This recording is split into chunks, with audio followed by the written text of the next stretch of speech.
Yes,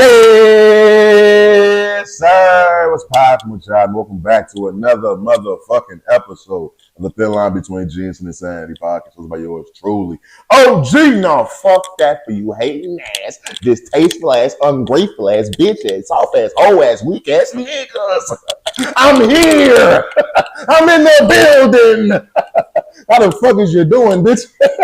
It is me. It is I, the fly is high, as cool, as smooth, motherfucking host of them all. OGHatch, can't you tell I feel great today? Can't you fucking tell it? I'm long-winded AF. I had a long night, but I'm here, nigga. It is me. I am the boy. It is the one and only, the motherfucking pod father. How you doing, bitch? It's a lot going on in Tris, man. I take each and every episode. I want to shout to everybody around the world that's tapped and joined the conversation, man. I truly appreciate all the love and support, man. It's Keep Building Empire brick by motherfucking brick. No matter if you tapped in on Apple Podcasts, Google Podcasts, Anchor, Spotify, Audio Mac, etc., etc. All your DSPs, wherever you find your podcast, we here, bitch. Review the pod. Let's get this show in the right hands. We tapped in on YouTube at OGHatchTV. I truly appreciate it. Subscribe to the channel, ring that bell, leave a comment, like the video, all the good shit the YouTubers say. Let's go ahead and get the motherfucking algorithm, man. Look, man, shit. This is like take 5, by the way. It's like take fucking 5. I don't know what the fuck is going on, but we're in the motherfucking me, yo. It's been a little minute. You know, I let motherfuckers rock out. You know what I'm saying? I was feeding the streets. You know what I'm saying? Doing my thing. You know what I'm saying? I had to fall back, let these other niggas try to keep up a little bit. And I gotta be real with you. The people weren't satisfied. I seen the tweets. I seen social media. You know what I'm saying? I seen the comments. You niggas suck. You niggas ain't fucking with the kids. So I say, you know what? I'll cut my little vacay short. You know what I'm saying? Come back and do what I do best. Talk my shit. You know what I'm saying? Do what the fuck I does. And give you guys a great motherfucking me pie, man. Let's get right into it.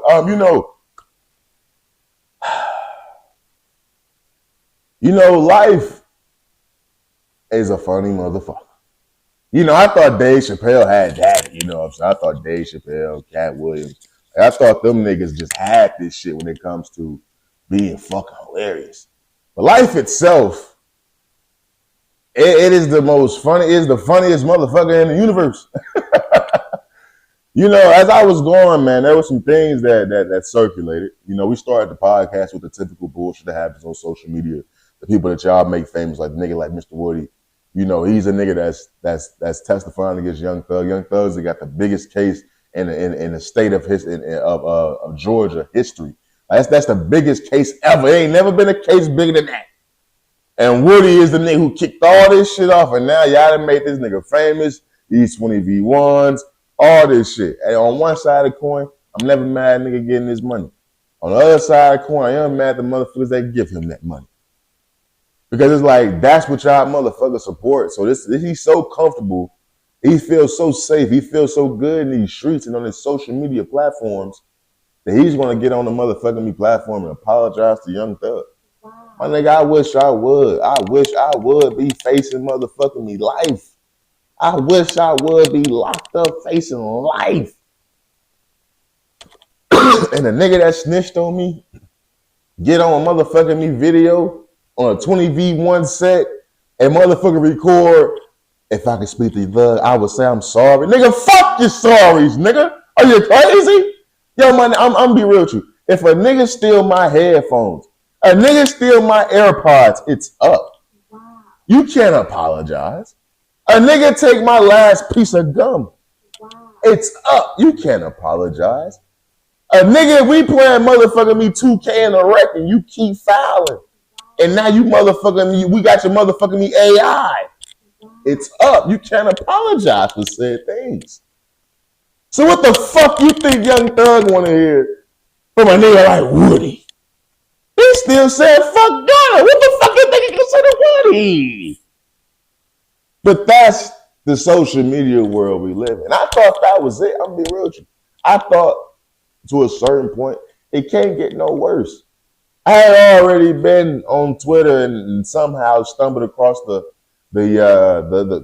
death page on Twitter. Like it's the wildest shit ever.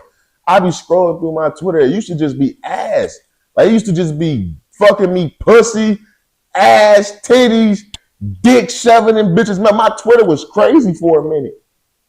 And I was like, damn, let me cleanse this. And I thought I cleansed it. And it was just sports. Then all of a sudden, I started seeing niggas get their fucking head cut off. All of a sudden, I started seeing niggas like get stuck in machines at work and shit. Like, I don't know what the fuck is going on Elon Musk's platform. I don't know what he's turned Twitter into. It went from fucking super sex shit, and now we're just seeing death all of a sudden. I know Halloween's around the corner, but relax, my nigga. Okay? Chill out. I thought that was it. I got to a point where I was like, you know what? I done seen all I can see on social media. It can't get no worse. Wrong. I was oh so fucking wrong. You know,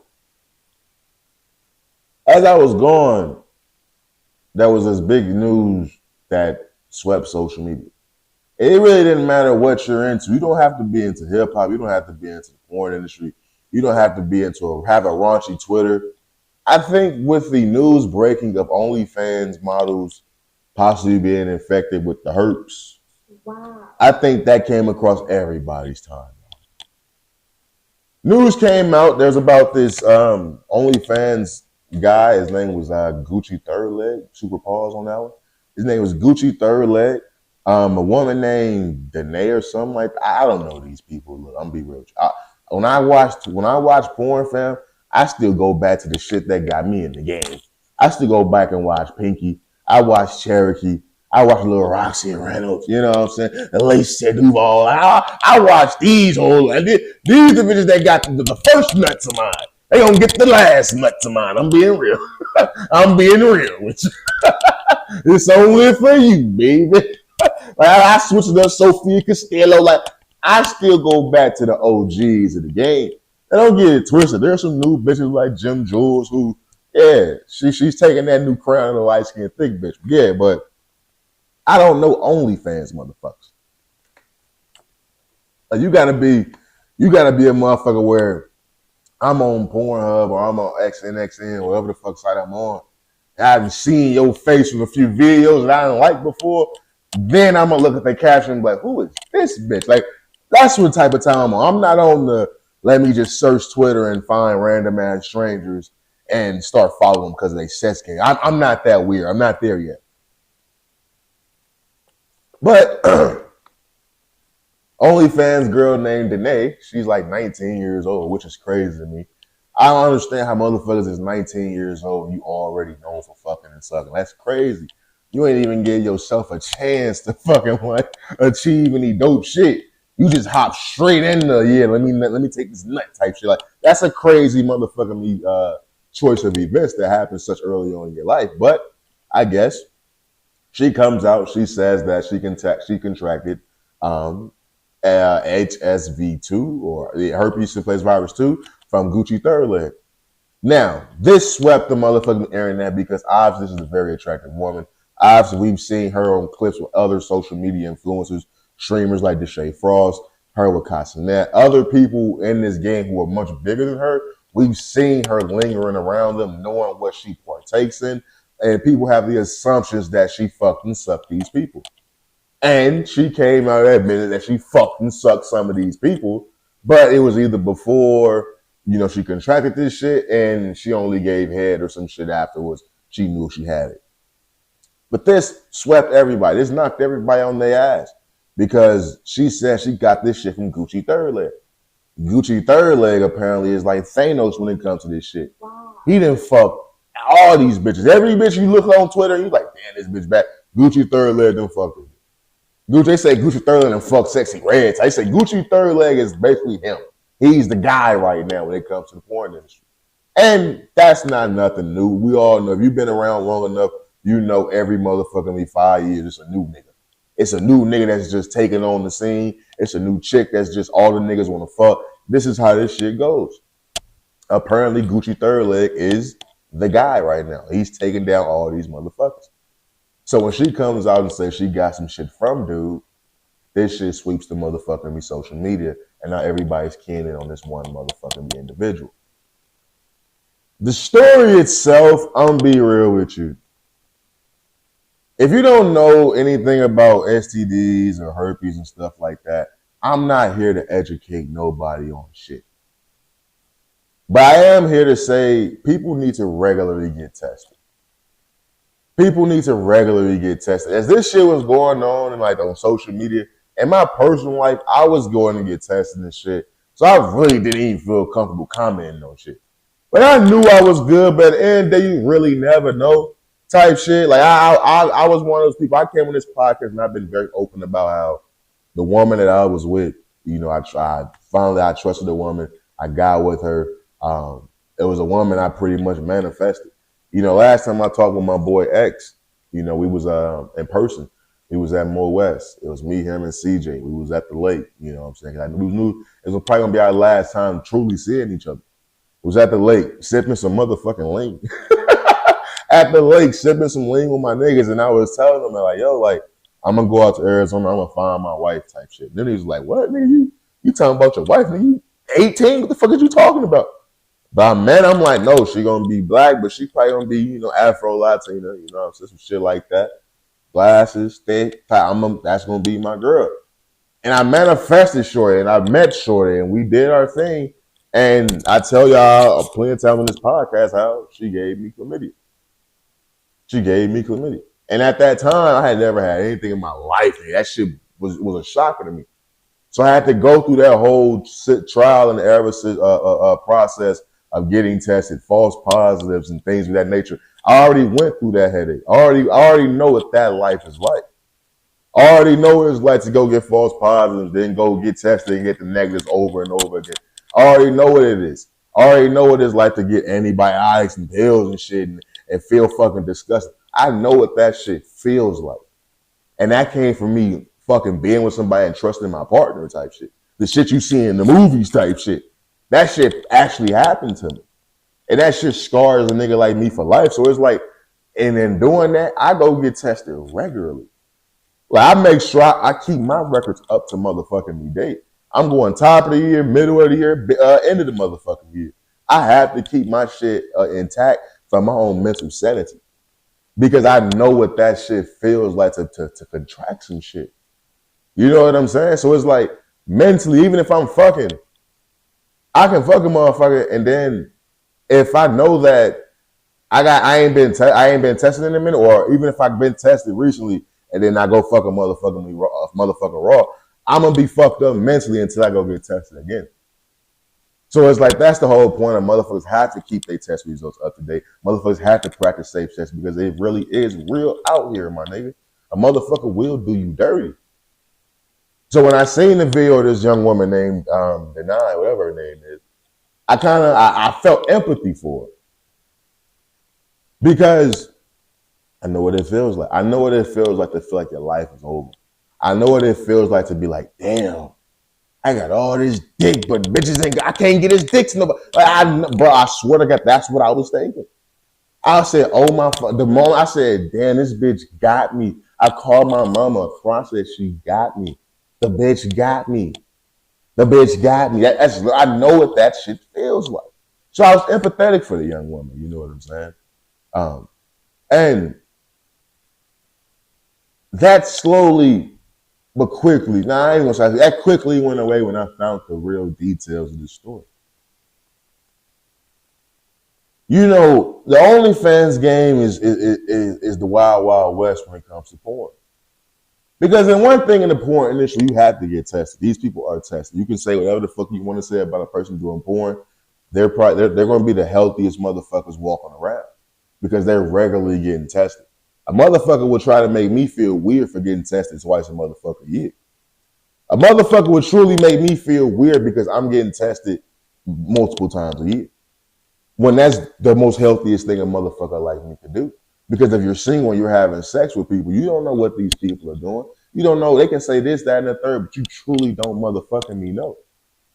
So you have to take it upon yourself to make sure you all right. I'm not ashamed of a motherfucker see me walking out of a motherfucking clinic. Nigga, I'm good. I'm great. I'm okay. Want to see some shit? I can show you a few moves, bitch. But motherfuckers ain't out here getting tested like that. And in the porn industry, they regularly get tested to even shoot. But on this OnlyFans shit, these OnlyFans people ain't getting tested like that. These is regular motherfuckers who just got a bunch of followers on social media, who's collabing with them motherfuckers to gain more followers on social media. These people ain't getting tested like that. And it's one of those things we truly didn't think about until something like this actually happened. When you hear the denied girl, she breaks down the story. She says she's having sex with this dude. They shot like 4 or 5 scenes in like one day, right? A lot of fucking. That's an awful lot of fucking. Not that much, but it's an awful lot of fucking. The thing that stood out to me is you can almost say she willingly contracted it, whatever the fuck she contracted. Wow. That's even saying that she got this from Gucci Third Leg. The reason why shit like that comes into question is because there's this story or this excuse, Gucci's Third Leg, he had a lesion on his penis, right?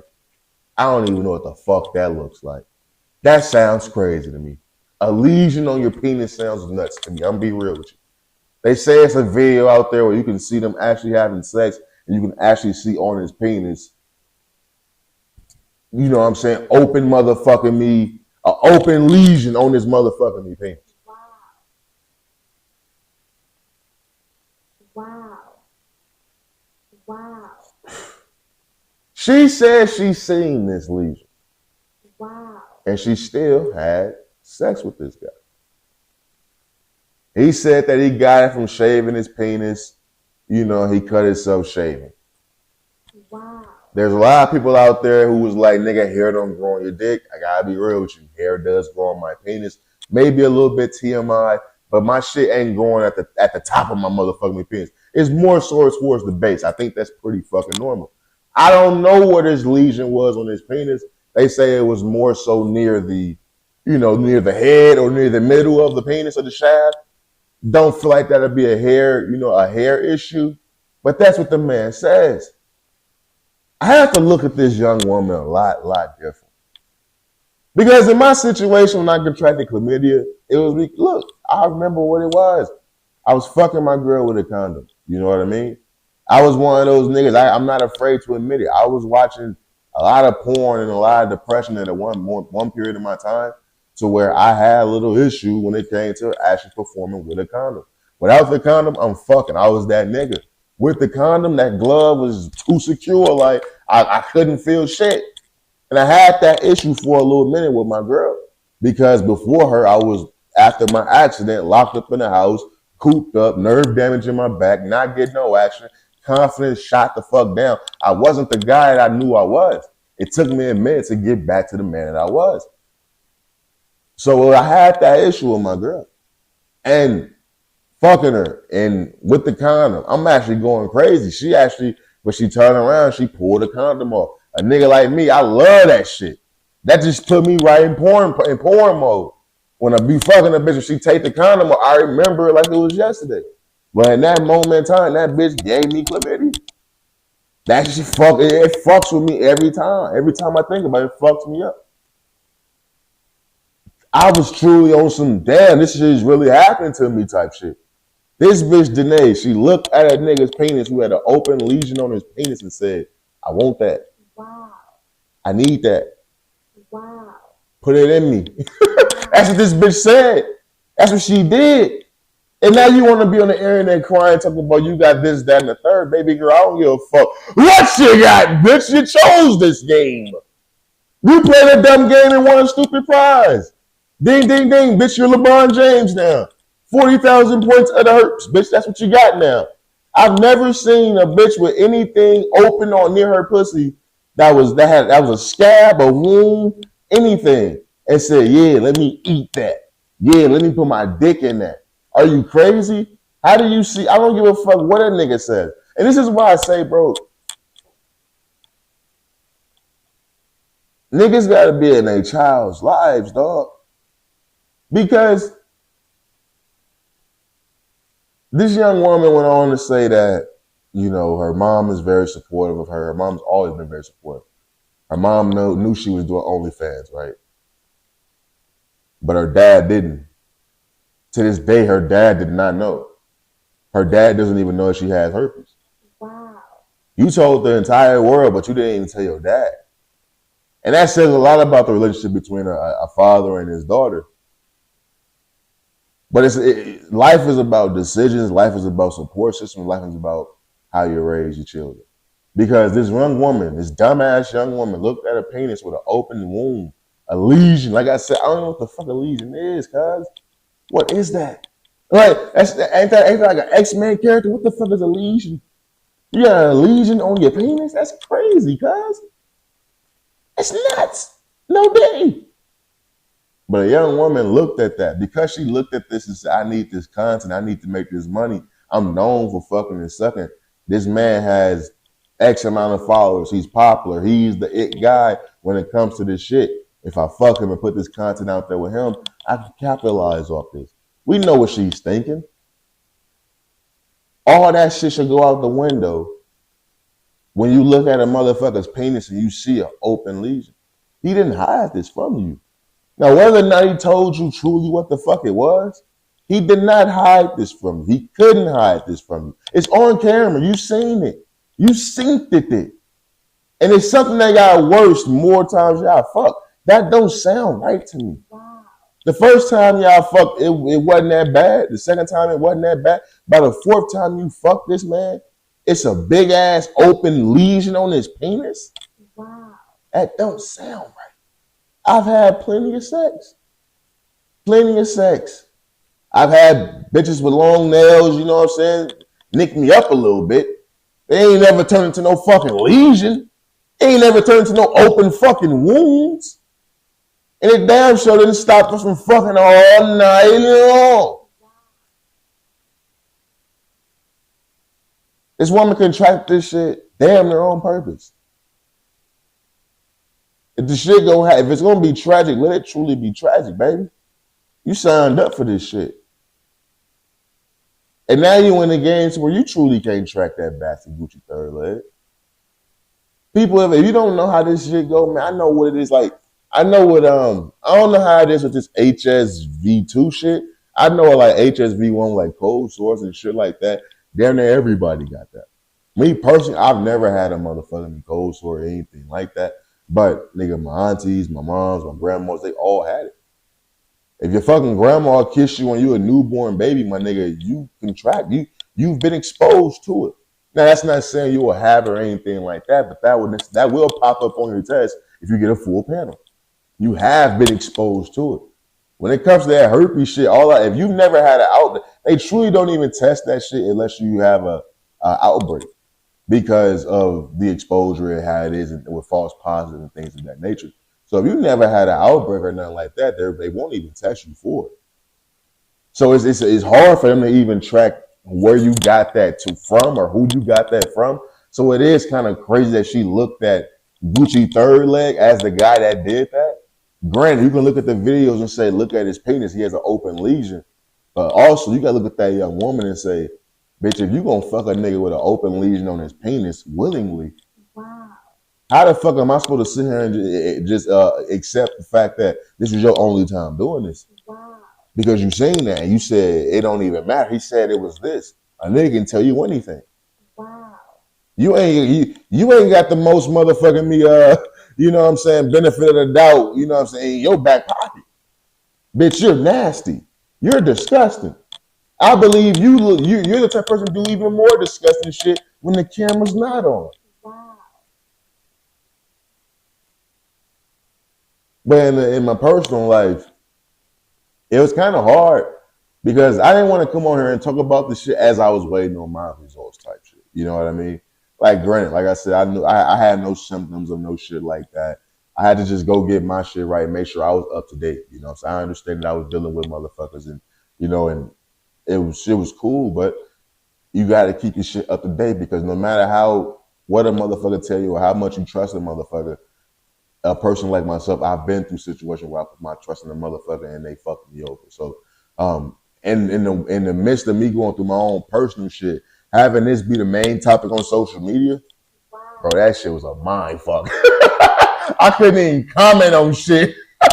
I'm like, you know what? Let me just go sit this one on now. Let these other niggas get they hot takes off. Let them niggas do their motherfucking me thing, man. But it is an interesting situation because it reminds me of the Mr. Marcus topic. Back in like back in the day, Mr. Marcus had got sent to jail for like 30 days or something like that for knowingly giving out syphilis. Like Wow. that was some crazy ass shit. Like he was knowingly, he knew he had syphilis and was still fucking these chicks, like still like making content, fucking these women and giving that shit throughout the industry. And he ended up going to jail for like 30 days or something like that. And it makes you think like, because that was at a moment, that was at a time when, you know, in the porn industry where it wasn't as, sanctioned as it is right now. Like right now, the porn industry is very much safe to avoid situations like the Mr. Marcus situation. Because these people are fucking, these companies are making millions and millions and millions of dollars, and they don't want to be held liable for shit. And along the way, you have to have certain fuck ups happen to get things in order, because if you don't, it'll continue to be the wild, wild west. And when you have a situation like Mr. Marcus back in the day where he was knowingly, having sex and he had syphilis, like that's crazy. That's fucking nuts. Now that's not saying whether or not he was on some cereal, on some evil shit. I don't know what the fuck was going on in that man's head. I know he was sent to jail for that shit. And you don't know what's going on in a nigga like Gucci Third Legs head. You don't know if he's an evil motherfucker knowing he got this and just want to spread some shit. Or if he's a motherfucker who's never had an outbreak and, you know what I mean, and don't know. He don't know what he don't know type shit. You don't know because, like I say, if you get in a regular standard test, they doctor's not even gonna test you for that shit. But if you an evil motherfucker knowing what you know and you doing some shit like this on some Mr. Marcus shit, yeah, you may very well need to be dealt with. But the shit is crazy, man. The shit is crazy because we look at shit like we look at the OnlyFans game, we see a lot of money, man. We see a lot of money. And a lot of these young people see a lot of money. This girl was 19 years old. And she didn't just start last week. She been doing this shit. So when you see all these young, beautiful women, when you see all these young, thick-ass women, when you see them and they giving up on dreams early in life, they just doing this because they see online the quick money from it, the quick fame from it, the quick engagement from it. They get consumed with that. But you need stories like this Gucci Third Leg shit to go out there. You need shit like this to go viral. You need this to be known for the public so it can stop motherfuckers from just doing this. I'm not telling people not to record themselves fucking. Hey, that shit is amazing. Do it. I know what it feel like to see that light on. Nigga, you gotta go crazy. You gotta turn up. You gotta do your thing. But if you're gonna do anything, bro, you gotta do this shit safe, man. Because people are getting reckless out here. And that's one thing the OnlyFans game it showed me. And this Gucci Third Leg, all this shit showed me a motherfucker was just moving reckless. You can't just be fucking motherfuckers if they got a large follower account. You can't do that. You can't play gamble. You can't play Russian roulette with your pussy, bitch. You can't do that. You can't do that. And it's the same thing for the fellas. That bitch bad, trust me. You ain't the only nigga that thought she was bad. Look, bro, I'm gonna be real with you. This is like the real shot I can say. Every fat ass with a beautiful smile, bro, she didn't get hit by a lot of niggas. Wow. That's a nasty bitch right there, I'm telling you. Wow. I ain't gonna hold you. It's never failed. Every woman I've ever encountered in life with a fat ass and a beautiful smile. Wow. Wow. That's all I gotta say. She has been thrown around threesomes when OGHatch. It's a nigga out there that did her ass dirty. I'm talking about nut all in this bitch face, slapped his dick across her face. Not just him, probably his homeboys too. She done fucked him and the homeboy. Like this shit is everywhere. This is everywhere. You can't just pin this down to one big booty bitch with a nice smile. It's just all of it. Because you ain't the only nigga that see that fat ass and that nice smile. It was 30 niggas before you that had seen that same fat ass that move like that. That looked at that same smile and fell for the motherfucking meat bait switch. Wow. Come on, man. And it's the same vice versa, ladies. That nigga, that cool, suave ass nigga, you ain't the only bitch that fell for that shit. You think you the only motherfucker that find that man attractive? Wow. So it's like, fellas, you gotta keep your head in the game too. How you think my ex-girl got? You thought she was ugly, bitch? Fuck no, nigga. I thought I came up in the world, nigga.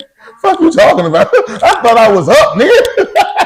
I was out the game. I retired. Ask my friends. Ask everybody. I was done. Nigga, I wasn't talking to no bitch. Couldn't no girl even call me a friend? No, you blocked. No, hell no. I was in that game. Mama knew about her, brother knew about her, everybody seen it like it was like that. Bad bitch, ass fat, pussy even fat. Oh my God. Wow. Head was stupid. Yeah, she been sucking a lot of dick. Wow. she practiced a lot, nigga. Yeah, that's how it go. And bitch went out of town. Came back to me. Fuck, now I'm burnt the fuck up. Oh my God. Like, this shit is for real, man. Niggas is moving reckless out here. You gotta motherfucking me keep your shit together. Because right now it's a crucial motherfucking me time and everybody's fucking everybody. And it's wild, but it truly is a wild motherfucking me thing, man. But moving on. You know, I came across this video of Toya's brother, right? It's the craziest shit in the world. As a man, as I get older and as I take on more responsibilities in life, you know, there's just certain things I could never understand. You know, if you don't know my story, I'll give you a quick, brief rundown. My father was murdered when I was 3 years old. You know what I'm saying? I moved to St. Louis, I was like 5 or 6, right? My little brother's pops was around, you know what I'm saying? Until I was like, 17? He didn't teach me shit. I didn't have any role models. I didn't know how to treat a woman. I didn't know how to become a man. I didn't know anything about shit. Like, I literally just been going through life, just doing what doesn't get my ass in jail type shit. Wow. Like, that's really just all a nigga was doing for the most part of his whole 20s adulthood shit, right? I didn't have a role model. I didn't have anybody teach me what to do or anything like that. I just could look at my mom, see how hard she worked to make sure she and her sons was cool. I looked upon that as an example of hard work and dedication. And in doing that, you know, I started to cultivate my own views upon what a man is and what a man should do around the house and what he should be taking care of. Wow. Now, I haven't been able to implement all my thoughts and opinions because I don't have my own family yet. But I've done the groundwork to become the best man I could possibly be if I'm ever presented with that opportunity, right? But in doing so, I've gone through ebbs and flows, you know what I'm saying? I've gone through success, I've gone through failures, I've gone through droughts, I've gone through, showers of riches. I've traveled the world. I've been broke as a motherfucker. I've had Jeeps. I've had multiple Jeeps. I've had an Impala. You know what I'm saying? I'm not an Impala, a Nissan Maxima. I mean Altima, I'm sorry. I've had great cars. I've had average cars. I've had, you know what I'm saying, tens of thousands at one time. I've had negative hundreds of dollars in my account at one time. I've seen it all, right? But I never once took for granted the journey because it's making me the man I am today.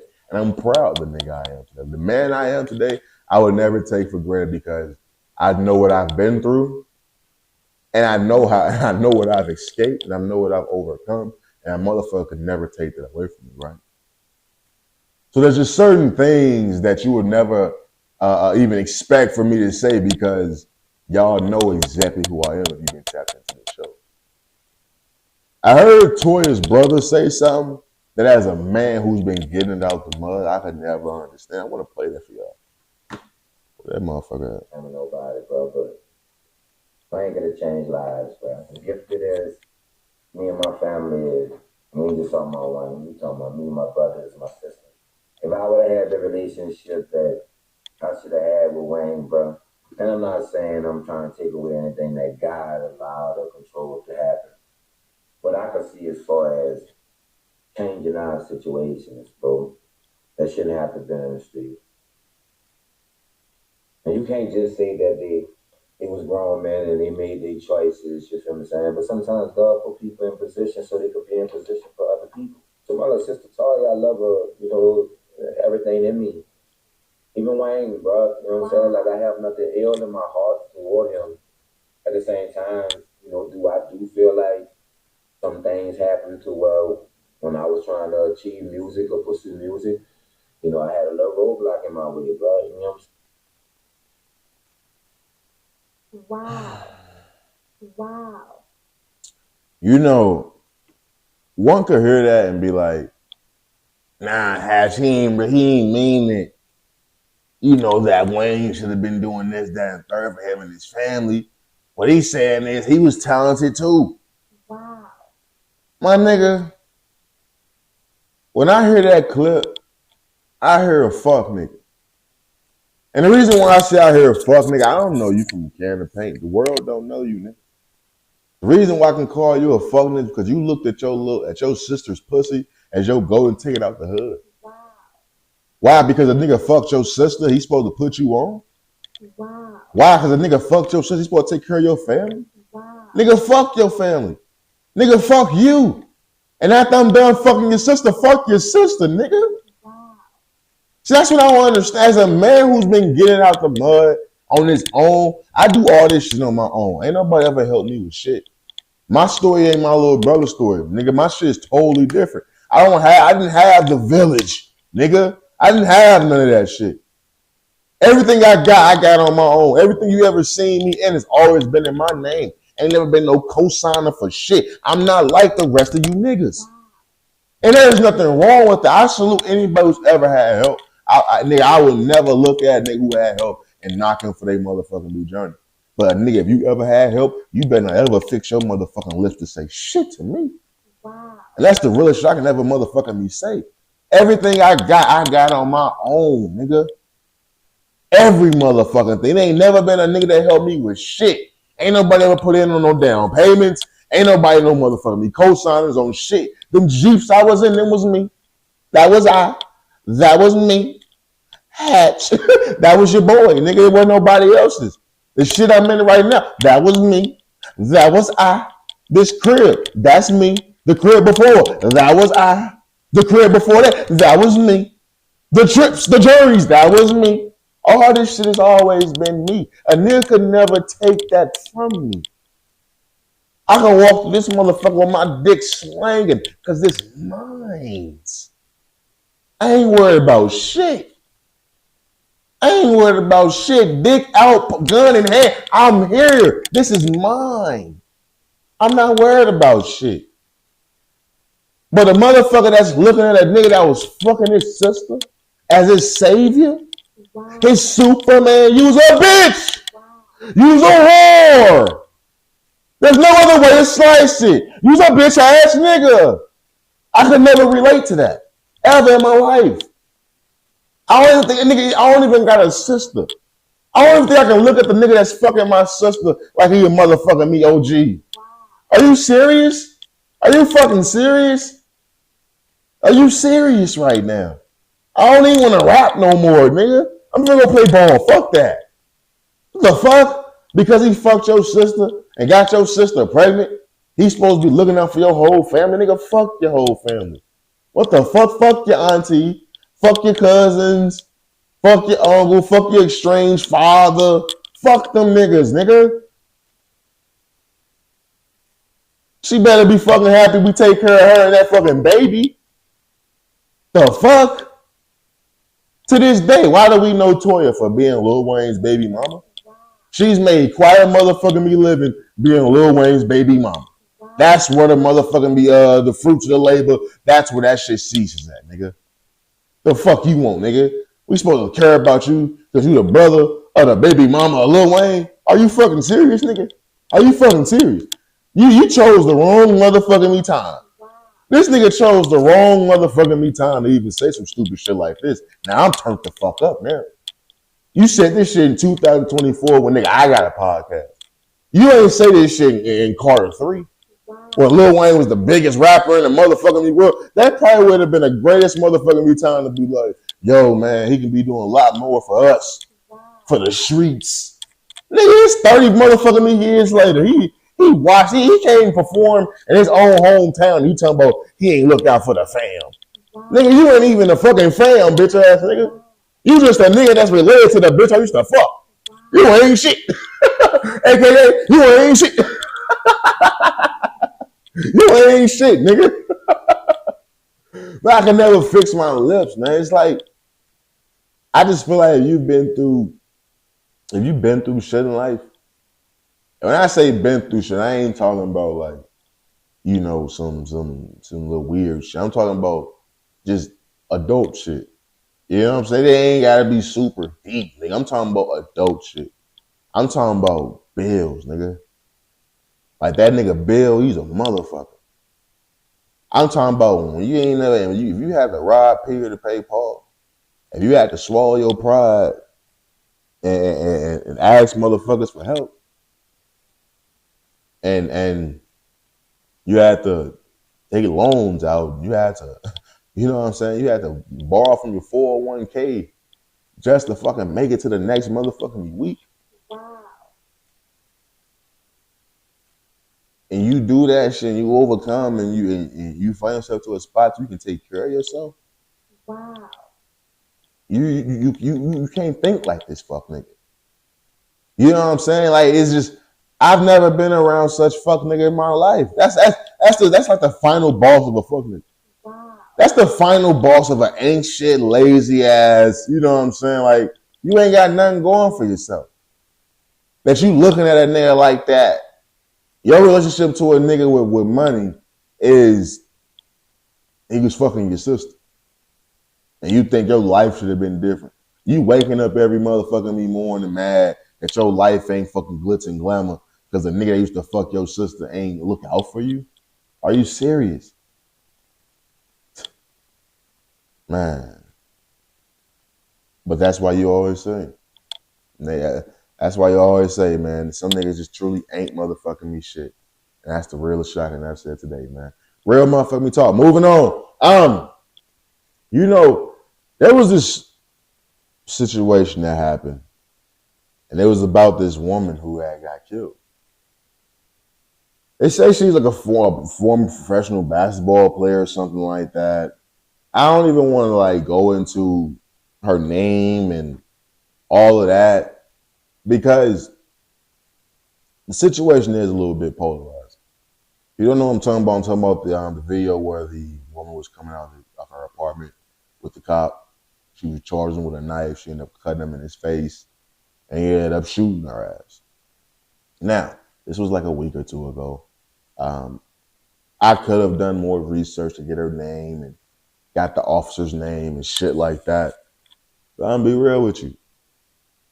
When I seen this video, I didn't feel the need to go get more information. Wow. I'm gonna be real with you, my nigga. I would have shot her ass too. Wow. I would have put her ass down. Wow. I would have stood over the body. Wow. I would have called for backup. Wow. Like, yo, we got a big bitch down. Wow. Bitch cut me. Wow. I shot her. Wow. She's dead. Wow. Send help. Wow. Immediately. Like, I'm not lying. Like, dog, look, man. Anytime a cop kills a person of color, you always gonna have that group of people who will be like, nah, nigga, fuck that. We riot. I'm not that person. Most of the time, yeah. Because 9 times out of 10, the person didn't have to die. This bitch had to die, bro. I'm being real. She had to die. I know it's not popular to say that. I would have put this bitch down, brother. He gave her too many chances. He gave her entirely too many. You know what I noticed about me? And this really shocking to me. I can be real with you. One thing I've noticed about myself is that when I see these videos of police interacting with people, If the person lives to tell another day, always be like, man, that cop gave their ass way too many chances. But the moment that person like get fucked up and killed and shit like that, I'd be like, nah, man, he ain't have to do all that. But if the person didn't fucking like get killed or some shit or get their ass whooped, I'd be like, see, that cop gave their ass way too many chances. We gotta find out at what point is too far for a motherfucking me cop not to have to use their motherfucking me weapon. Because I'm watching this motherfucking me body cam footage. This lady big as a motherfucking me, first of all. She was at least 6'2". And he was like a 5'6", nigga. She coming out with a knife. He bagged the fuck up, hella fought, telling her, stay your ass right there, stay your ass right there. She get up close on a nigga, slashing the nigga all in his face, cutting the nigga all up. I would have shot her ass too. To be real with you, she wouldn't even put, that knife would have never even hit me. Wow. I would have never got cut. I would have shot her ass soon as she came at her door with that motherfucker. Get your ass down. Now, I would have shot her in her knees or some shit. But once you slice a nigga in his face, you're not walking away from that. Wow. You're not finna live to tell your side of the story. Your side of the story is, nigga, you're dead. Wow. It's over. Okay? That's all, folks. That's your side of the motherfucking story. We gotta be real with this shit, man. I didn't feel the need to go look up her name, her credentials, what she did for a living. No, fuck that. I know what you did that night that got your dumb ass killed. Wow. You charged the motherfucking me cop with a knife. That's murder. That's murder by, ain't that what they call that shit? What they call that shit? Suicide by cop or some shit like that? There's no way. Look, I'm not from this new school of thinking. I was born in 95, nigga. I remember what life was like before it got all soft and shit. Suicide by cop is a real motherfucking me thing. You call yourself charging a cop with a knife, a gun, any of that shit, they will kill you. That was suicide by cop. Nigga, you knew exactly what the fuck was finna happen. You are a threat. They finna neutralize your dumb ass. That's what was on that motherfucking me body cam. I'm not finna join this fucking bullshit of her getting empathy, sympathy, these RIP posts. No, hell no, hell no, hell no. Not from me, not from Hatch, not from a thin line between Genius and Insanity podcast. Wow. Not from us. Look, friends of the show, y'all can do what the fuck y'all want to do. Don't speak on my motherfucking behalf. Wow. Suicide by cop don't get no empathy, sympathy from me. Bitch, you knew what the fuck you was doing. You had big balls that day and he deflated them bitches. New England style. New England style, bitch. Fuck that. Fuck that. But it speaks to, you know, I don't want to, you know, label people with mental health or anything like that. But it speaks to the seriousness of the mental health situation problem in our society. And this is not even just a black thing. This is a American people thing. You know, we're in a wild, wild time right now, fam. We're in a wild, wild time. And shit is so crazy right now that I can't blame people if they don't know right from wrong all the way right now. Because there's a goddamn me felon running for president. Wow. You know what I mean? There's people who are responsible for genocides and mass murders who are being elected to the most powerful seat in the world. Wow. And when you have things like that going on, you have attempts on murder attempts on presidential elects, former presidents in front of the world to see. It's hard to really know what's real and what's fake because this whole AI, this whole social media shit, Wow. information is. I think we're probably in this time right now. We're probably in the most glaring time of what's fact and what's fiction right now. Motherfuckers truly don't know anymore. It's a wild motherfucking me time to be alive, man. And a person like myself, I take pride. I just had a therapy session the other day. I take pride in continuing my therapy. You know what I'm saying? Like, that's still a real thing for me.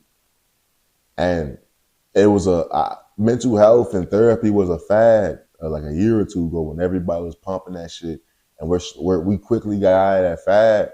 But you're starting to see people lapse on their fight for mental health. And when you see people doing suicide by cop, when you see motherfuckers charging cops with knives, it's like, bro, what are you doing? And this shit is becoming normal now because it's becoming normal as we start to see it more and more. And I refuse to let shit like this become normal to me. Like this is some sickening ass shit.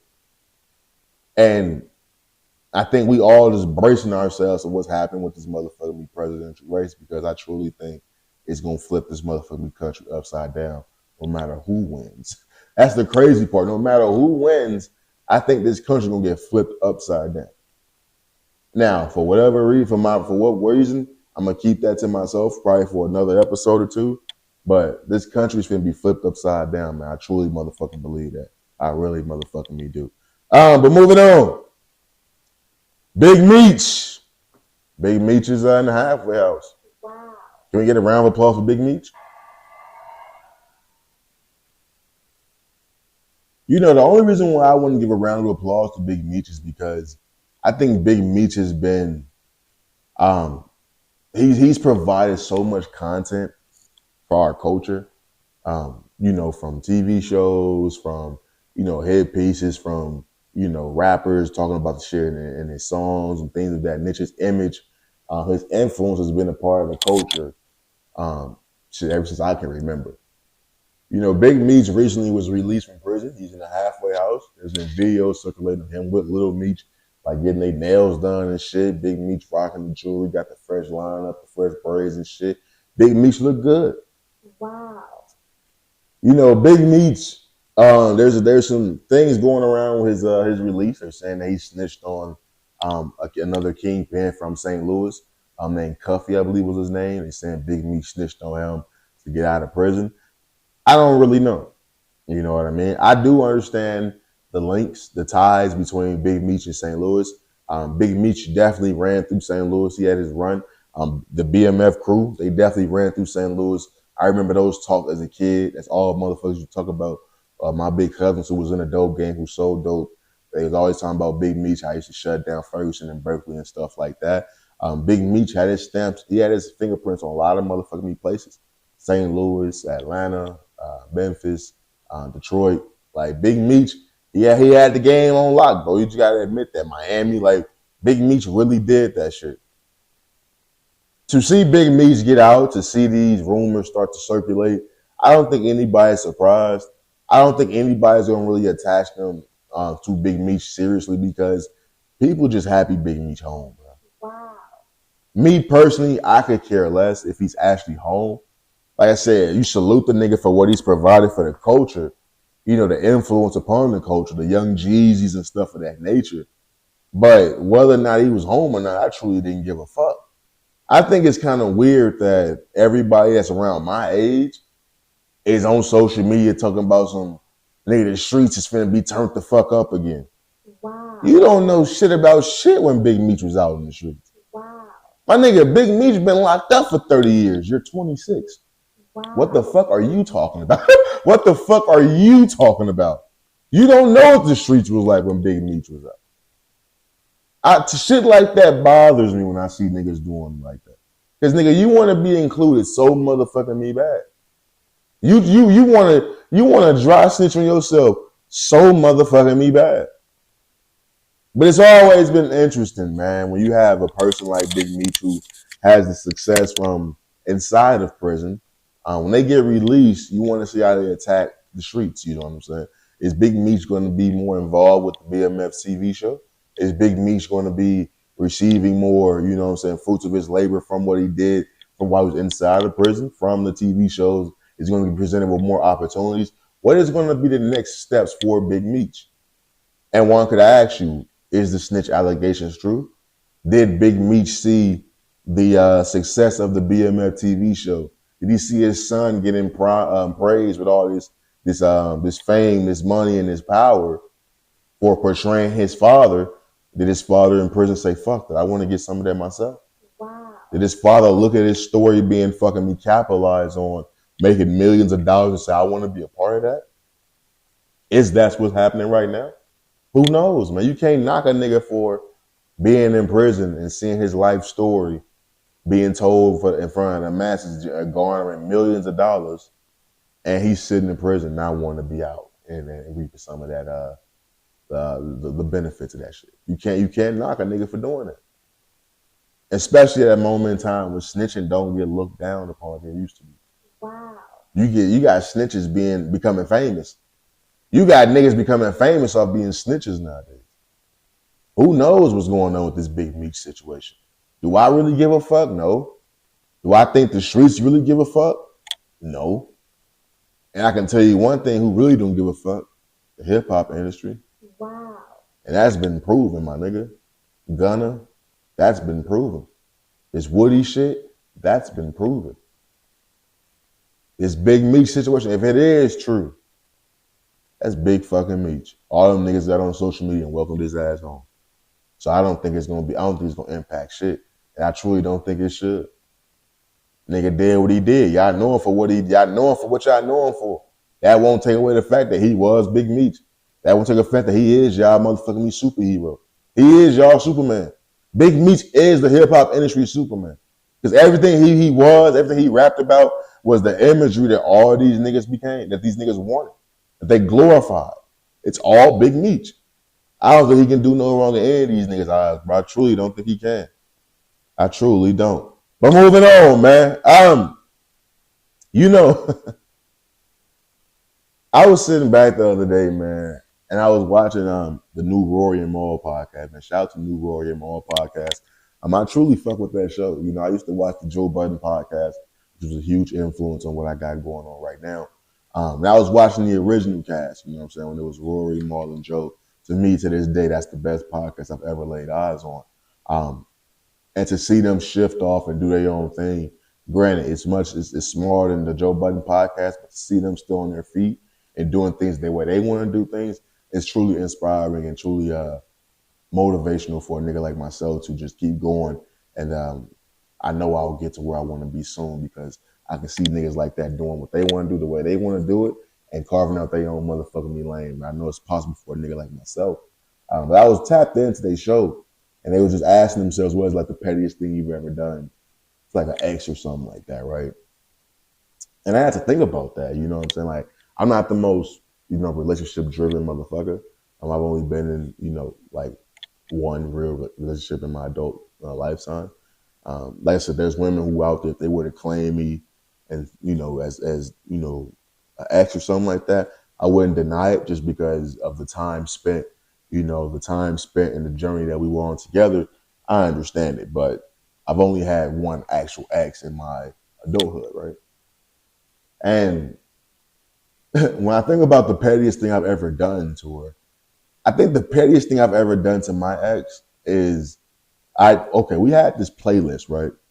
Wow. Like one of our love languages was we communicated through music. Like we would send each other songs throughout the day of how we're feeling about each other and stuff like that, like certain little lines and shit from certain songs, and we would send them to each other, right? And we would like add these songs like a playlist that we would like play when we were with each other, like we smoking, vibing, chilling, we driving, so going on trips and stuff like that. That would be our playlist.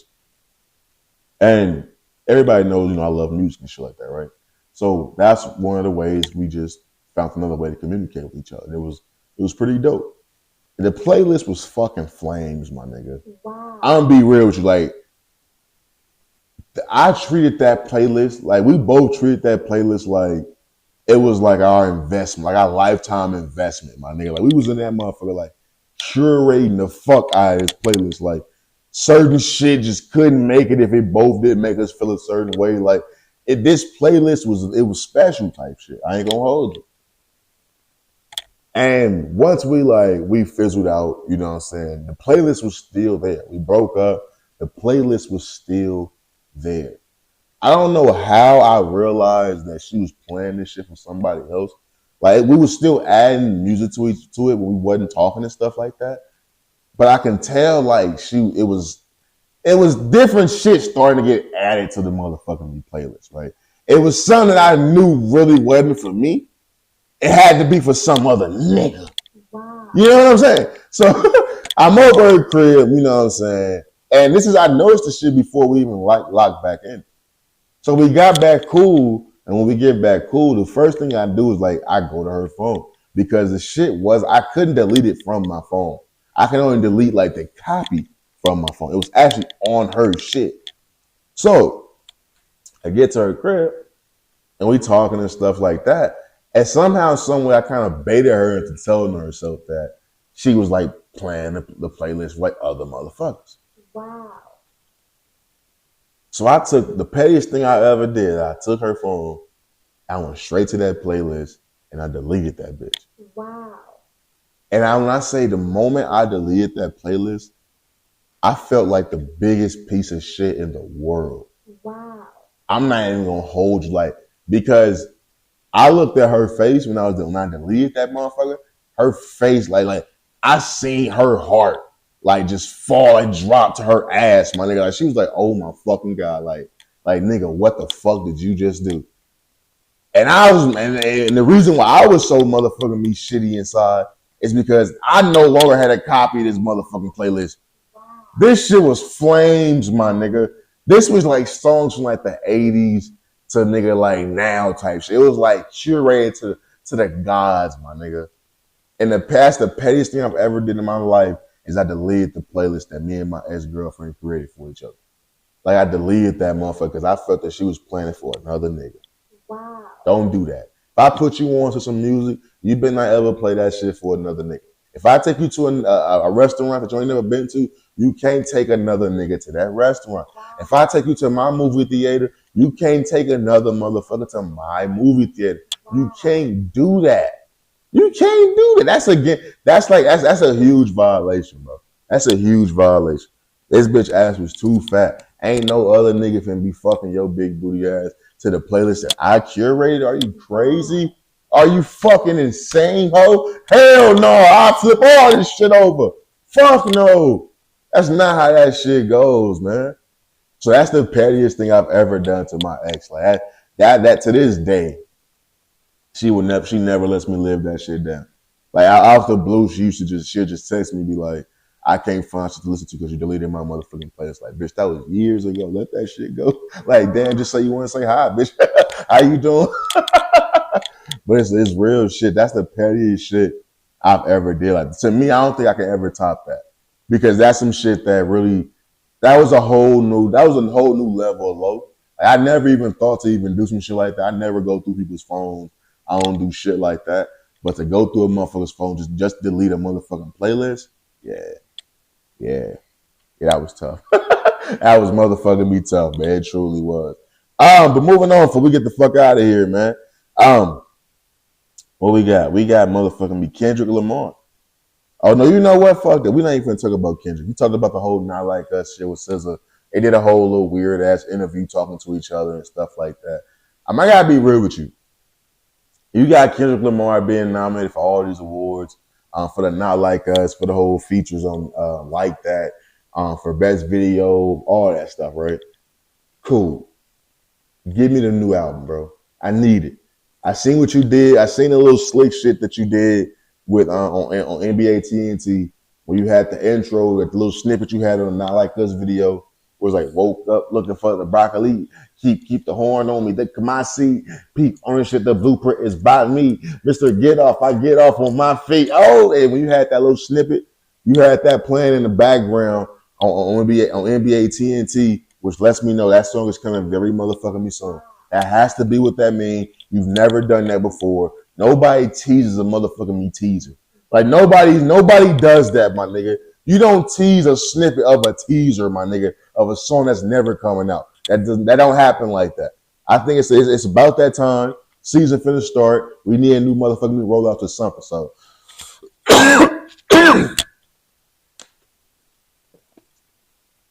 so I don't really give a fuck about none of this awards you winning. Congratulations, my nigga. Assalamu alaikum. Whatever the fuck you want me to say. I need new music, and I need it right motherfucking me now, man. I truly motherfucking me do. Basketball is here, man. You know, we've been in the booth, you know, man, over an hour and 10 minutes now. Can I finally get to my basketball bag, man? Wow. As you can see, for the people watching on YouTube at OGHatchTV, I got the hardest motherfucking Laker hoodie you've ever seen in your fucking life. Wow.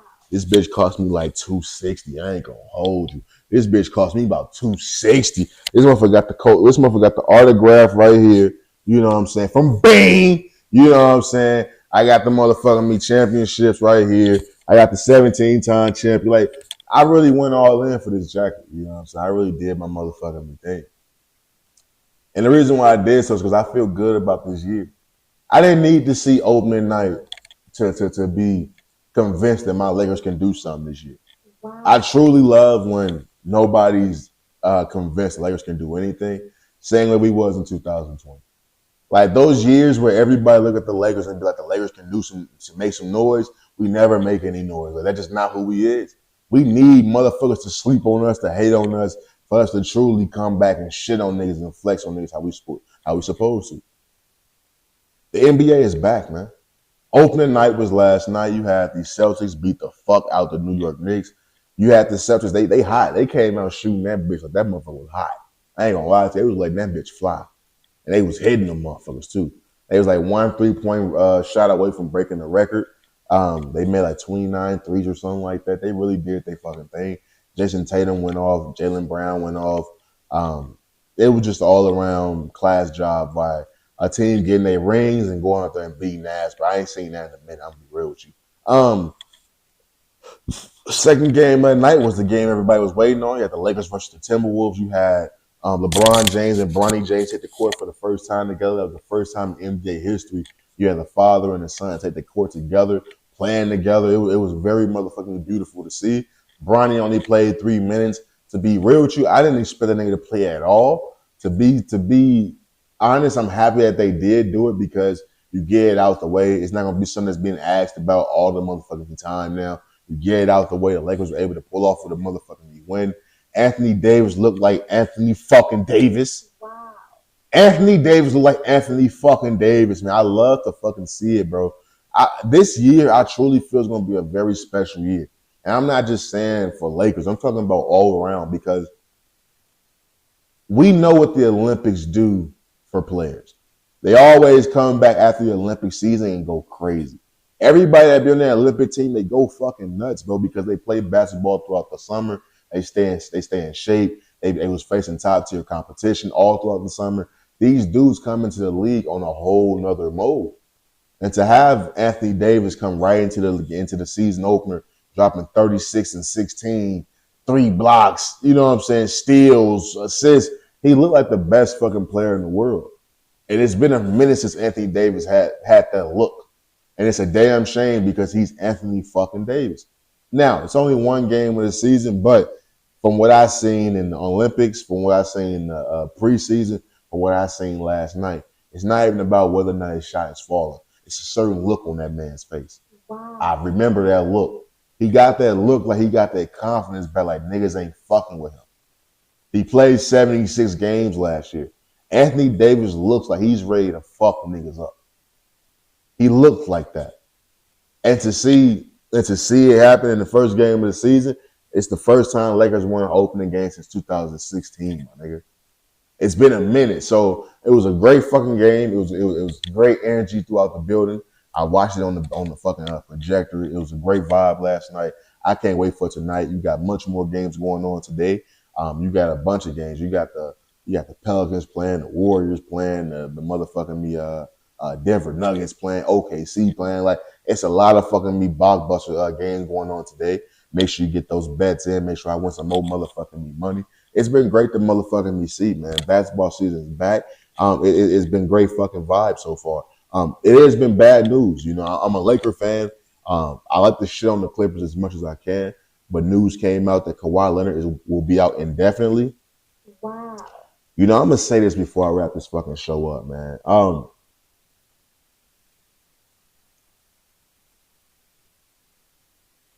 I think Kawhi Leonard should retire. And I don't think it should be up to him at this point. I truly think Kawhi Leonard should be forced to retire. Wow. And I really don't feel comfortable saying that about another man's career, you know, his dream, his childhood dream. But it comes a certain point in time when you can't be available, you're not fit for the job. And that's just me being real. When your attendance is a problem, you get fired. When you're not there to perform, you get fired. Now, Kawhi Leonard just signed a whole new contract, like 100 and some million. At what point in time, as an owner, do you look at that situation and say, I can't continue to pay you because you're not even available? I can't continue to give you this money because you're not even playing it on. You're not the product that's on the fucking court. You're not even the person that helps me sell the franchise. When you're hurt, you're just going MIA. How the fuck do you continue to stay hurt, my nigga? At a certain point in time, these owners have to look at this man and be like, yo, I can't continue to keep paying you just to fucking pay you. You're not playing, you're not doing shit. At a certain point in time, the NBA has to step in and you're like, my nigga, your body is, you're not cut for this shit no more. You're just not cut for this shit no more. Every fucking time you look up, Kawhi Leonard got to miss a whole year of basketball. And I'm not saying it's his fault. I'm not saying he does some shit on purpose. I'm not saying none of that. What I'm saying is I'm putting myself in the shoes of a goddamn me owner, of a goddamn me general manager, as a goddamn me agent, as a goddamn anybody in the front office. I'm putting myself in those people's shoes. How the fuck can we continue to put our whole faith into this man, have everything revolve around this man, when this nigga's never even fucking playing? Wow. At a moment in time, I think shit, niggas gotta have that real conversation. Granted, I already thought this was gonna be his last like real big contract. But if you signing contracts and then getting hurt and you out indefinitely, my nigga, no, that's not how this shit gonna work. Even on a personal level, you need to be thinking about yourself. You want to walk after this, right, my nigga? How many knee surgeries you gonna motherfucking get till they gonna have to amputate that motherfucker? Wow. I think somebody has to step in, bro, because it's getting ridiculous. It truly is getting ridiculous when niggas ain't even got a timetable to return. Nah, come on, my nigga. You robbing these people. You robbing these people of their money. You robbing these fans of their hopes and their dreams. You robbing the city of possible success. You robbing people, my nigga. Whether or not you shoot a nigga on purpose or on accident, you shot that nigga. And you robbing these people. No matter if you're doing this show on purpose, purposely sabotaging, or what, you robbing these people. And that shit is not right. As a fan of the game, I don't like it. As a nigga who's putting himself into the owner's shoes, I don't fucking like it. And if I put myself into Kawhi Leonard's shoes, how many times you gonna try? How many times you gonna go through rehab, my nigga? Rehab ain't nothing nice. Rehab is worse than getting on the court and playing. The journey back is the hardest thing ever.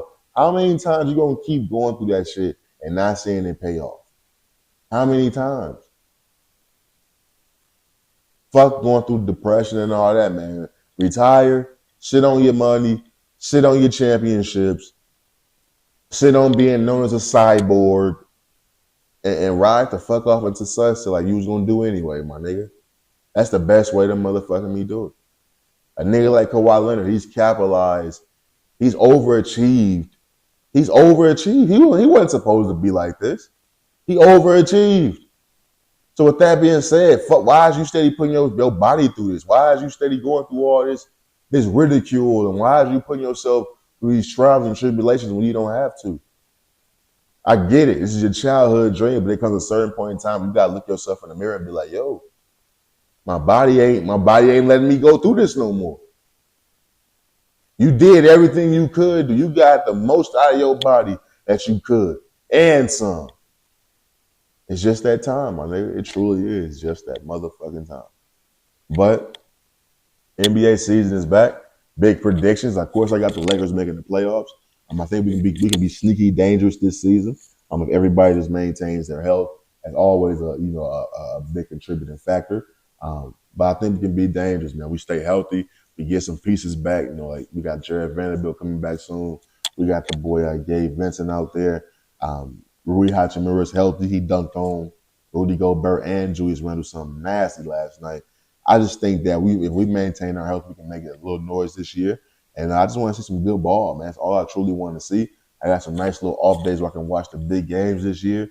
So, I just want to have good motherfucking me time and good vibes this season, man. I truly motherfucking me do. But with that being said, shit, man, I think that's all I motherfucking we got, man. Let's go to the docket real fast, man.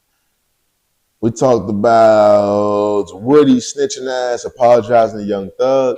Is Gucci third led this generation's Mr. Marcus? We talked about grown man fixing his lips to say some bullshit. Toya's big brother looking at his sister's pussy as a motherfucker me go take it out the hood. We talked about the cop killing the black woman. Like I said, I would have shot her big ass too. Talked about BMF, Big Meech being released from prison. Did his success from the TV show make him want to come home a little early? Talked about the pettiest shit I ever done with my ex. We talked about Kendrick Lamar. We talked about NBA Open Night, Kawhi Leonard, and motherfucking me much, much more. Yeah. With that being said, DJ, drop that fire ass beat, my nigga.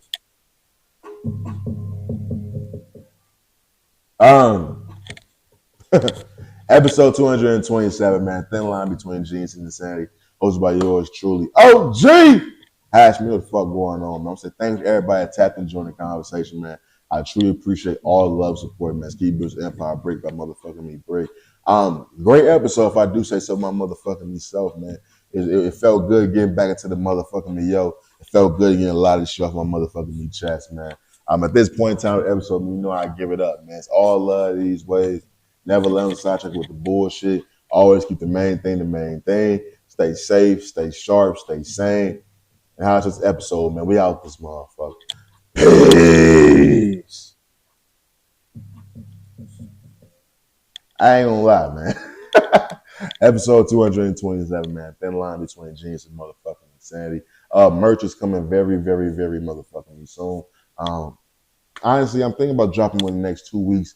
I don't know why I ain't put it out yet, to be real with you. I just been dealing with a whole bunch of other shit in my personal life that's been holding me back a little bit. So we got that stuff out the way.